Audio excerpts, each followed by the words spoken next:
What's going on, everyone? So Adrian Wojnarowski gave us an update in regards to Zach Lavine and his market, and it doesn't look good for Zach Lavine.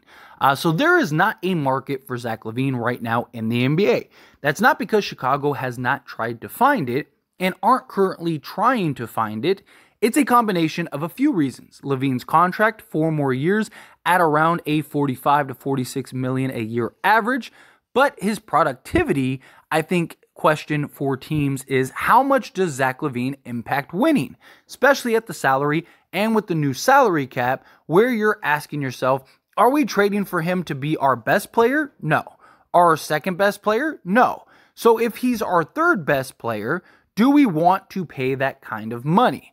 And that is a real question. It's something that I've talked about here on the channel. It's something that we've discussed in live streams and all kinds of stuff, right? Like Zach Lavine is an excellent player, and the Lakers could use him badly. So could several other teams, right? Like, he makes sense for a team like the Miami Heat even, right? I think Miami and the Lakers are the two teams that really could use a DeMar DeRozan and a Zach Lavine. They both need that over-the-top shooting. They both need that consistent go-to score. They both need guys that can hit shots down the stretch. Now, I have repeatedly said I prefer DeMar DeRozan just because I think you can get DeMar DeRozan and other pieces, whether that's Alex Caruso and an Andre Drummond. I do have my concerns about the Lakers being able to acquire an Alex Caruso because, I mean, he has the biggest market out of anybody, and it makes sense. Every team in the league could trade for Alex Caruso. Not every team in the league could trade for Zach Lavine, and not every team needs or could have the impact that Zach Lavine would provide for said team. Alex Caruso can impact every team in the league, right? Because he's just so plug and play. He's just so easy to just throw in there, whether it's off the bench or starting or whatever, right? And he's only making $10 million a year, where Zach Lavine making $40 million. Something I've stressed heavily, right? How many teams, one, need a Zach Lavine? Two, how many teams have the assets and tradable pieces to go get Zach Lavine?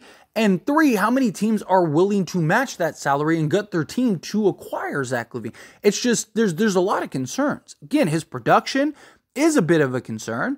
Now, DeMar DeRozan isn't having the best season either. And I do think, I think a lot of that is kind of chalked up to just, look, Chicago's bad. Lavine and DeMar both know their days in Chicago are numbered, right? So, like, why are they overexerting themselves and trying to kill themselves to just go get a few extra wins for what, right? Like, it's just, I don't know how much I put in and subscribe to the idea of, like, oh, Lavine and DeMar are just really bad now all of a sudden when they've been great the last few years.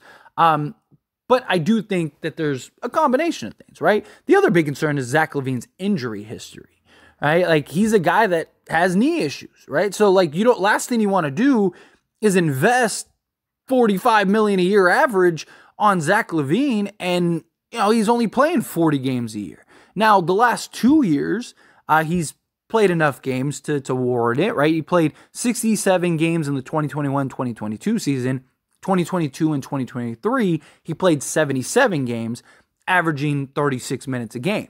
So if that can be something, then that would be huge, right? If he could average around 77 games a season, then I think he'd be worth it. But, you know, thus far through 18 games, he's averaging 35 minutes a game. He's shooting 44.3% on 16.6 attempts per game. 3-point percentage is down to 33.6% on 7.1 attempts, which is basically his career average, or at least the last handful of seasons. But, like, you look at the last 2 years, he shot around 38 to 39%. The year prior to that, he was shooting 42%. This guy is a career 38% three-point shooter. And then from 2-point range, he's averaging 52.4%, which that is good. Free throw shooting is at 86.6%. You know, he give you a handful of rebounds, 5 rebounds, 3.4 assists, a steal, and half a block. Right? That's basically his average thus far this season. And look, the Lakers, as I mentioned, could really use Zach Lavine, right? And you can make an argument that, and which is why I wanted to talk about this report, that this really benefits the Lakers because, like, if there's no market for Zach Lavine and Chicago really needs to hit the reset button, right? The Lakers could get Zach Lavine for pennies on the dollar. The problem is if it doesn't work out, the Lakers could end up being stuck. So it's definitely a risk. But if you can get him for essentially nothing, and in like a year and a half, his $40 million a year salary won't be as bad. It'll be more manageable because the salary cap spikes up. And then also LeBron's contract and stuff. Like, I'm on the fence with it. I don't think it's the best idea, but I wouldn't be upset if it happened, right? Like if tomorrow we got news that the Lakers traded for Zach Lavine, I'd be pumped, right? I'd be excited. Now, look, it's not going to happen, and that could also, in my guess, this is, again, just my guess. My guess is the reason there's no market for Zach Lavine right now is because nobody can really trade for Zach Lavine right now, right? Like, I understand Chicago's looking around, but, like, even the Lakers, right? Like, Chicago could call the Lakers right this second and say, hey, we don't want picks, we don't want young players, We'll take Gabe Vincent's card. We'll just match salary, right? Just match salary however you want to match it. And we'll just give you Zach Lavine. We just want to get off his contract, right? The Lakers couldn't do that today even if they wanted to because D'Lo isn't available to be traded yet. Rui, like none of these guys. Lakers have to wait till basically the middle of January, January 15th. After January 15th, then the Lakers can make the push, but that's pretty much every team in the league right now. Can't really make a significant trade. So even if there is eventually a market for Zach Lavine, none of those teams could trade for him, so it's not even worth exploring right now, right? Because also, like, what if things, from even like the Lakers standpoint, right? And other teams will probably go through this as well, right? Like, the Lakers right now are trying to figure out like who they are, what their identity is, what players are the most impactful, which players make the most sense this year, what is our rotation, what guys are we looking to keep come playoff time, all of those things, right? So even if the Lakers are interested in a Zach Lavine or DeMar DeRozan or whomever, the Lakers need to figure out like who would they be okay with parting with, right? Like, do you trade D'Angelo Russell? Okay, well then who's your other playmaker besides LeBron James, right? Zach Lavine, he can find the open man, but he's not really a playmaker for anyone other than himself. Austin Reeves hasn't done a great job of playmaking thus far this year. Again, he can find the open man, but he's not great at making plays for others. Gabe Vincent isn't a great playmaker. He's a guy that, again, can find the open man, but he's not a great playmaker, right? Austin Reeves has struggled mightily this season. He's had some very good games, but more than not, he's had some pretty bad games. Like, D'Lo's been by far the better player on both sides of the basketball, both defensively and offensively. He's shooting better, everything, right? So do the Lakers, if Austin Reeves continues to struggle, do the Lakers look and go, hey, you know what? Maybe we're better off keeping D'Lo over Austin Reeves. I don't think that'll happen. I'm not saying that should happen, but you need to figure those things out because you're going to have to part with guys, right? Like Rui Hachimura, like if Rui Hachimura is like that good this season, it's like, man, we really don't want to lose Rui because he's supposed to be our LeBron replacement. And he also would be our like Lavine insurance in case Lavine doesn't work out later on down the road. Like, do they decide like, hey, we want to keep him? And now you have to figure out other pieces, right? Like, this could be a good thing for the Lakers if Zach Lavine doesn't have a market because it puts the Lakers in prime position to basically have that negotiation power. Now, also, I mean, Chicago doesn't have to trade Lavine if they don't want to, but they would be so foolish not to. Like, they really would. But I said last year I thought that they should have done it, right? Like, if they would have traded Zach Lavine and put Zach Lavine on the trade market last year, I think the Knicks would have probably sold the farm to go get him because they missed out on Donovan Mitchell. I think Miami may have been interested because Miami was really struggling last year. And the Lakers were incredibly desperate last year, right? Before the D'Lo, Beasley, and Vando trade, right? So the Lakers might have said, dude, we'll take Zach Lavine. Like, tell you what, we'll just swap Russ. We'll give you 2 first-round picks and give us Zach Lavine. The Lakers might have done that immediately. Immediately.